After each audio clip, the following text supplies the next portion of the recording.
Assalamualaikum warahmatullahi wabarakatuh. Waalaikumsalam warahmatullahi wabarakatuh. Alhamdulillah rabbil alamin wassalatu wassalamu ala asyrafil anbiya wal mursalin sayyidina maulana Muhammad wa ala alihi wa sahbihi ajma'in. Allahumma salli ala sayyidina Muhammadin al-fatih lima wal khatim lima sabaq. Nasirul haqqi bil haqqi wal hadi ila siratikal mustaqim wa ala alihi haqqa qadrihi wa miqdaril azim.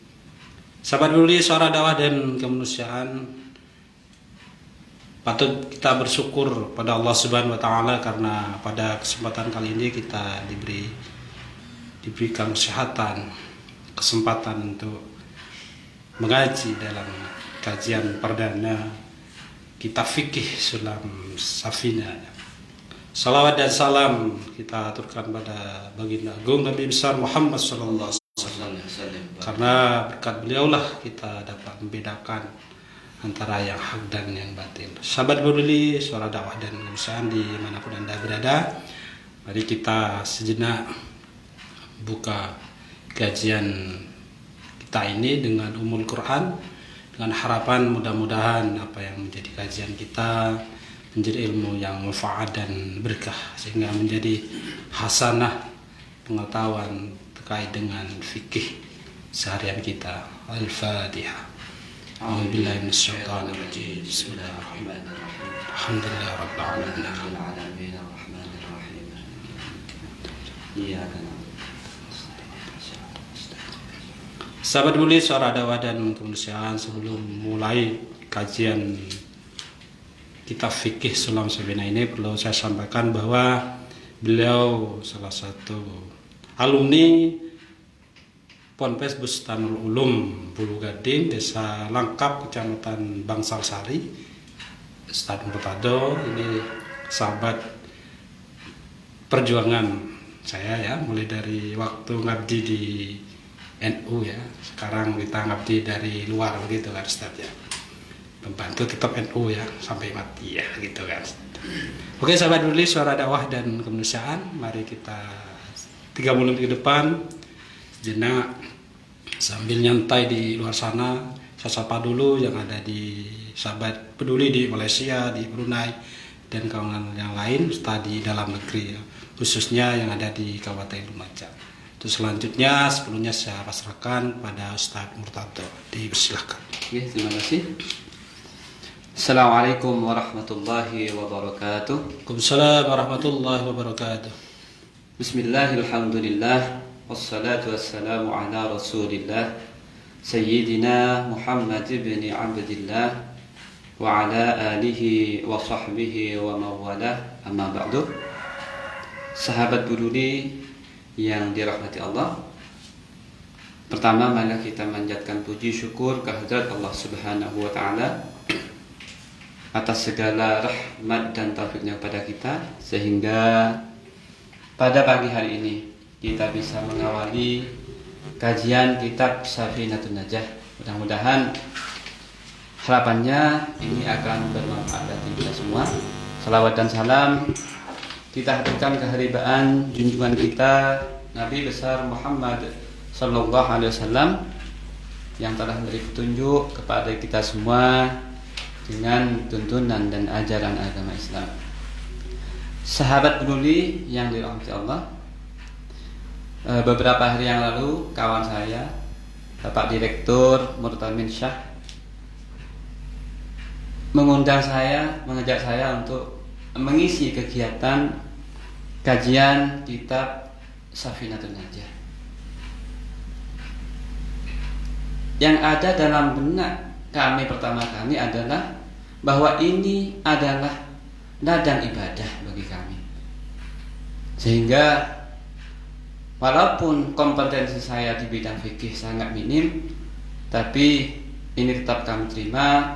Mudah-mudahan ini akan menjadi amal ibadah yang bisa mengalir pahalanya kepada orang tua kami dan juga guru-guru kami. Maka mengawali kajian ini kita mengirimkan Fatihah kepada guru-guru kita. Mudah-mudahan ini ke depan karena dilaksanakan setiap hari Rabu, mudah-mudahan diberi kelancaran dan kemudahan dan bermanfaat bagi kita semua. Ala hadhihi niyyah wa kullu niyyatin shalihah. Al-Fatihah. Bismillahirrahmanirrahim. Alhamdulillahirabbil alamin. Arrahmanir rahim. Maliki yaumiddin. Iyyaka na'budu wa iyyaka nasta'in. Ihdinas siratal mustaqim. Siratal ladzina an'amta 'alaihim. Bismillahirrahmanirrahim. Alhamdulillahi rabbil alamin. Wa bihi nasta'in ala umurid dunya waddin. Wa sallallahu wa sallam ala sayyidina Muhammadin khatamin nabiyyin wa alihi wa sahbihi ajma'in. Wa la hawla wa la quwwata illa billahil aliyyil azim. Dengan nama Allah yang Maha Pengasih, Maha Penyayang, segala puji bagi Allah, Tuhan seluruh alam. Dan dengannya kami mohon pertolongan atas segala urusan dunia dan agama. Dan Allah berselawat atas junjungan kita Muhammad sallallahu alaihi wasallam, penutup para nabi, dan atas keluarganya dan sahabat-sahabatnya semua. Dan tiada daya dan upaya kecuali dengan pertolongan Allah yang Maha Tinggi dan Maha Agung. Faslun Arkanul Islami khamsatun. Pasal yang pertama di dalam kitab Safinatun Najah adalah Arkanul Islam, yaitu membahas tentang rukun Islam. Namun sebelumnya yang harus kita tahu adalah apa itu Islam. Islam awal katanya adalah dari aslama yuslimu islaman, yang mengandung makna tunduk atau pasrah atau berserah diri. Tuh. Kemudian syahadatu Arkanul Islami khamsatun, syahadatu an la ilaha illallah wa anna Muhammadar Rasulullah. Bahwa rukun Islam yang pertama adalah bersyahadat kepada Allah dan bersyahadat kepada Rasulullah dengan mengikrarkan lisan, mengucapkan asyhadu an la ilaha illallah wa asyhadu anna Muhammadar Rasulullah. Ini kalau kita ucapkan memang mudah sekali bagi lisan kita untuk mengucapkan dua kalimat syahadat ini. Akan tetapi kita harus tahu bahwa konsekuensi dari kalimat ini, akibat dari kalimat ini, ketika kita sudah ucapkan, maka harus mampu melaksanakan semua yang ada di dalam syariat-syariat Islam, khususnya di dalam rukun-rukun Islam ini. Karena kenapa? Karena di dalam syahadat ini sudah jelas, la ilaha illallah, tiada Tuhan yang wajib disembah kecuali Allah. Ini adalah sebuah ikrar, sebuah pernyataan sikap kita bahwa hanya Allah yang wajib kita sembah. Sehingga sangat tidak pantas, sangat tidak boleh ketika kita yang sudah mengikrarkan ketauhidan Allah masih menduakannya, masih meyakini bahwa ada kekuatan yang sama atau lebih kuat daripada Allah. Ini sangat tidak boleh. Kemudian ikrar yang kedua yang kita ucapkan, bersaksi bahwa Muhammad adalah utusan Allah. Maka ini harus kita aplikasikan di dalam kehidupan kita sehari-hari. Menyatakan bahwa Rasulullah adalah utusan Allah, maka kita harus melaksanakan segala bentuk ajaran yang diajarkan oleh Rasulullah kepada kita.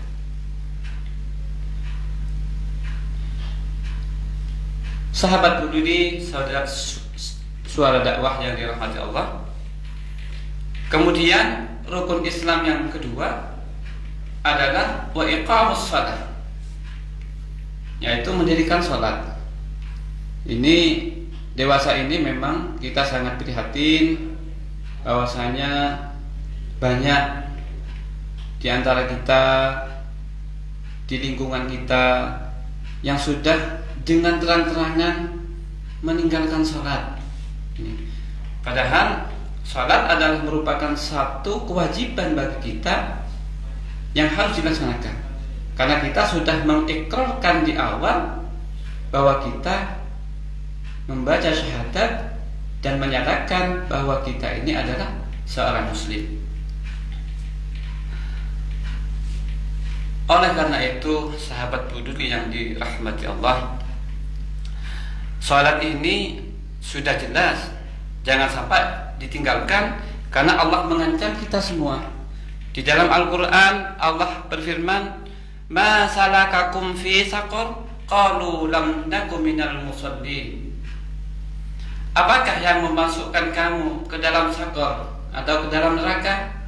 Mereka menjawab, kami dahulu tidak termasuk di dalam golongan orang-orang yang mengerjakan sholat. Maka sholat ini kan ada lima waktu, mulai dari duhur, asar, maghrib, isya, dan subuh.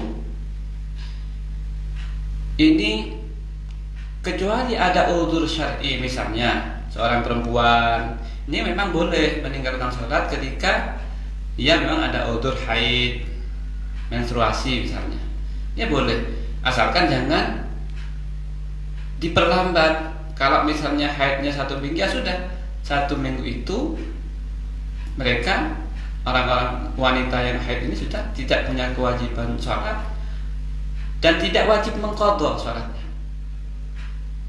Ini kalau yang perempuan. Atau mungkin ada yang nifas, melahirkan, tidak apa-apa tidak sholat. Akan tetapi kalau kita yang laki-laki ini sebetulnya tidak ada udzur, kecuali kita misalnya ada yang gila, misalnya hilang ingatan, itu boleh tidak sholat kalau orang gila. Nah, kalau orang yang masih akalnya masih waras, maka tetap wajib melaksanakan sholat. Ketika kita sakit misalnya, ada kemudahan, ada rukhsah, yaitu dengan misalnya tidak bisa berdiri misalnya, ya kita sholat dengan duduk. Ada kemudahan di dalam beragama. Kalau tidak bisa duduk, bisa dengan tiduran boleh, sholat boleh. Kalau memang kita tidak memungkinkan untuk melaksanakan sholat secara duduk, tidak bisa melaksanakan dengan berdiri. Makanya pesan kami, jangan sekali-kali meninggalkan sholat. Allah juga berfirman di dalam surat Al-Ma'un, "Fawailul lil musallin alladzina hum an salatihim sahun."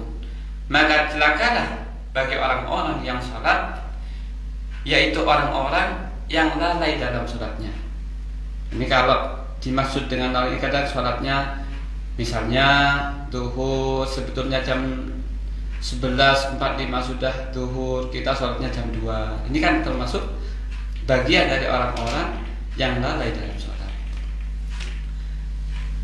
Kemudian rukun Islam yang ketiga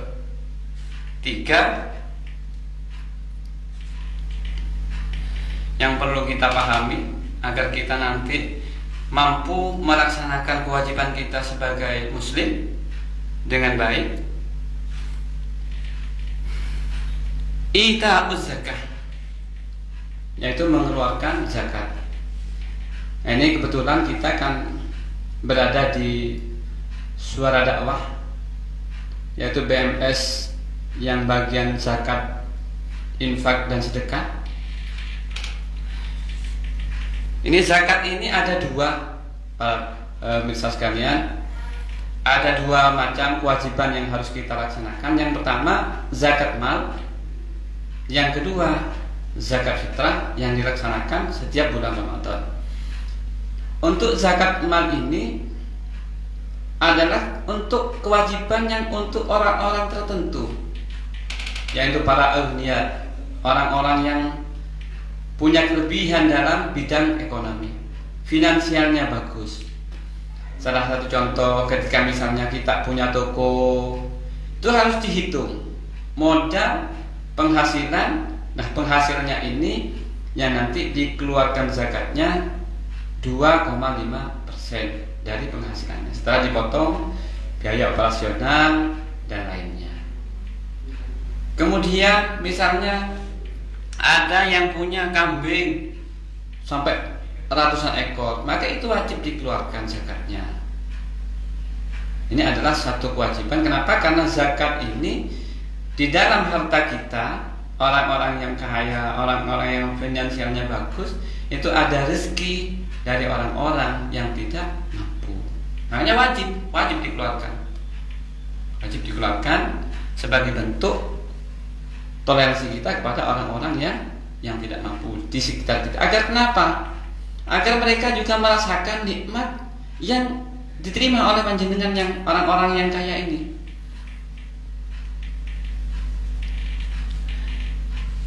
Nah, untuk zakat, saya kira panjenengan kalau misalnya bingung mau zakat kemana, ini ada BMS Indonesia yang senantiasa terus berupaya untuk mengabdi kepada umat. Jangan bisa langsung memberikan zakatnya ditransfer, di situ sudah ada di webnya, tinggal buka linknya. Kalau misalnya mau bersedekah bisa, mau berzakat bisa. Kemudian sahabat peduli sekalian, zakat ini hanya bisa diberikan kepada asnafus samaniyah, kepada 8 orang yang wajib menerima zakat. Ini jadi kalau misalnya ada orang yang punya kemampuan dan sudah wajib zakat, sudah sampai nisab, kemudian dia mau berzakat dan diarahkan atau dibuat bangunan misalnya, oh saya mau zakat ini, zakat toko atau zakat pertanian, kemudian dia belikan semen untuk ngerehab masjid, untuk pesantren atau apa, itu tidak boleh. Jadi yang boleh itu zakat, khusus zakat ini memang untuk kegiatan diberikan kepada manusia fakir, miskin misalnya, mu'alaf, orang baru masuk Islam, salah satu contohnya. Kemudian al-gharimin, orang-orang yang terlilit hutang, atau orang yang berjuang fi sabilillah, atau amil. Amil ini adalah orang yang mengelola zakat, seperti yang dilaksanakan oleh BMS ini adalah salah satu amil di dalam pengelolaan zakat. Sahabat peduli yang dirahmati Allah, ini jadi zakat ini wajib, bukan sunnah tapi wajib dikeluarkan. Kemudian untuk zakat fitrah, sebagaimana yang kita tahu, zakat fitrah ini hanya khusus kita laksanakan di bulan Ramadan saja, berupa beras yang diberikan juga kepada fakir miskin. Kemudian yang keempat adalah shaum Ramadan. Jadi rukun Islam yang keempat adalah berpuasa di bulan Ramadan.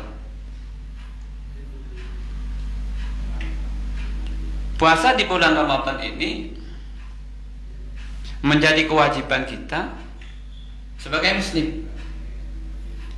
Apakah ada yang tidak wajib berpuasa? Ada. Karena orang-orang yang memang sudah tua renta, misalnya, itu tidak apa-apa. Tapi kalau yang seperti kita ini yang masih sehat, ini tetap wajib berpuasa di bulan Ramadan.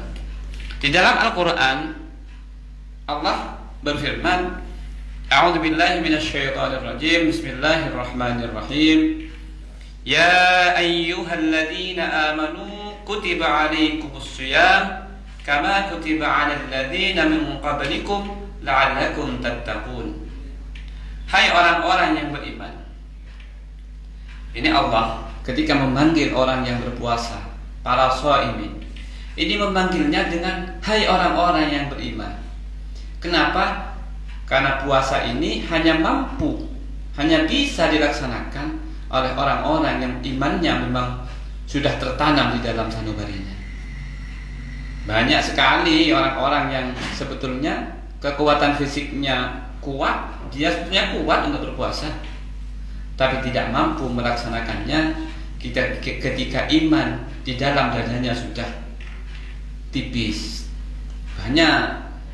Bahkan kita sangat ironis sekali ketika kita coba berjalan di pasar misalnya, ada orang yang berjualan itu muslim, yang marut juga muslim, tidak berpuasa pada bulan Ramadan. Ini kan sangat miris sekali tentunya.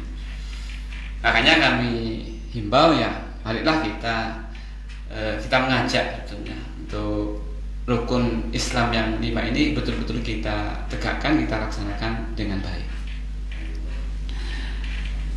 Kama kutiba 'alal ladzina min qablikum la'allakum tattaqun. Hai orang-orang yang beriman, diwajibkan atas kamu berpuasa sebagaimana diwajibkan atas orang-orang sebelum kamu agar kamu bertakwa. Jadi kalau kita melihat firman Allah ini, membaca firman Allah ini, maka kita sangat tidak pantas ketika tidak melaksanakannya. Karena dari awal kita sudah berikrar asyhadu an la ilaha illallah wa asyhadu anna muhammadar rasulullah.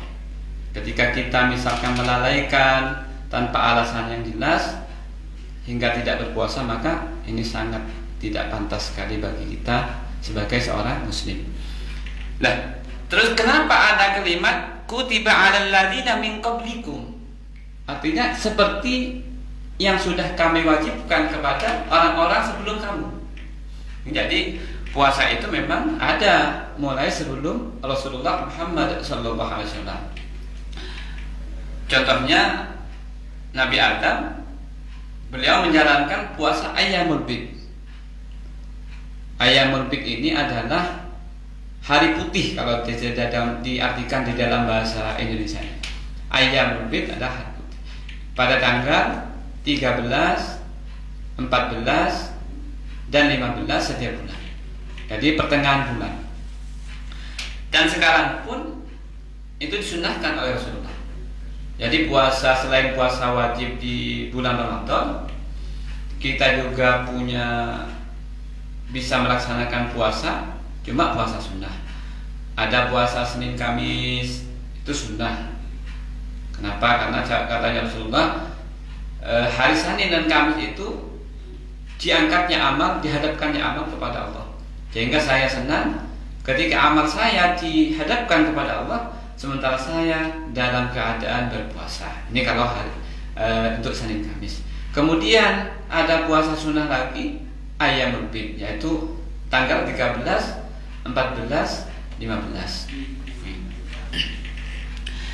Maka kalau misalnya kita punya kemampuan fisiknya sehat, kemudian tidak puasa, eman-eman, maka kami harap ini, ayo kita, ini kan menjelang Ramadan, tinggal 2,5 bulan atau 3 bulan lah kurang lebih, kita sambut dengan sukacita, dengan senang, dengan berharap bahwa kita ini mampu, karena di dalam Ramadan itu banyak amal yang dilipat gandakan.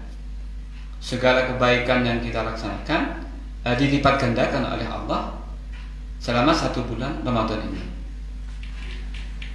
Sahabat peduli yang dirahmati Allah, kemudian rukun Islam yang terakhir atau yang kelima adalah berhaji. Nah, ini juga haji ini adalah kewajiban khusus. Artinya tidak semua punya kewajiban di dalam melaksanakan rukun iman yang Islam yang kelima ini.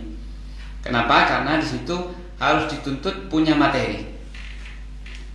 Artinya kita diwajibkan berhaji apabila mampu. Man istata'a ilaihi sabila. Man istata'a ilaihi sabila. Artinya kewajiban itu hanya mengarah kepada orang-orang yang mampu di dalam melaksanakannya. Contohnya, misalnya orang yang punya harta benda, kemudian dia sehat, maka dia punya kewajiban untuk melaksanakan ibadah haji. Walillahi 'alan nasi hajjul baiti man istata'a ilaihi sabila. Mengerjakan haji adalah kewajiban manusia terhadap Allah, yaitu bagi orang-orang yang sanggup mengadakan perjalanan ke Baitullah. Jadi tidak cukup cuma harta saja, tapi harus punya tenaga yang bisa perjalanannya bisa ke sana. Kemudian sahabat peduli yang dirahmati Allah, bagaimana dengan orang-orang yang misalnya dia punya kemampuan, rezekinya banyak, cuma dia tidak mau berhaji, maka oleh Rasulullah dia disuruh memilih. Apakah kalau memang dia disengaja, ya, kalau disengaja bahwa dia sebetulnya sudah punya kemampuan finansial, orangnya sehat, tapi tidak mau berhaji, maka dia disuruh memilih. Apakah dia ingin meninggal dalam keadaan Nasrani, atau apakah dia ingin meninggal dalam keadaan Yahudi? Maka ini salah satu kewajiban kita di dalam mengamalkan rukun Islam, ya kita laksanakan saja. Kemudian kita tetap berharap mudah-mudahan kita semua, para pemirsa sekalian, oleh Allah diberikan kemudahan, untuk bisa melaksanakan atau menunaikan ibadah haji ke Baitullah.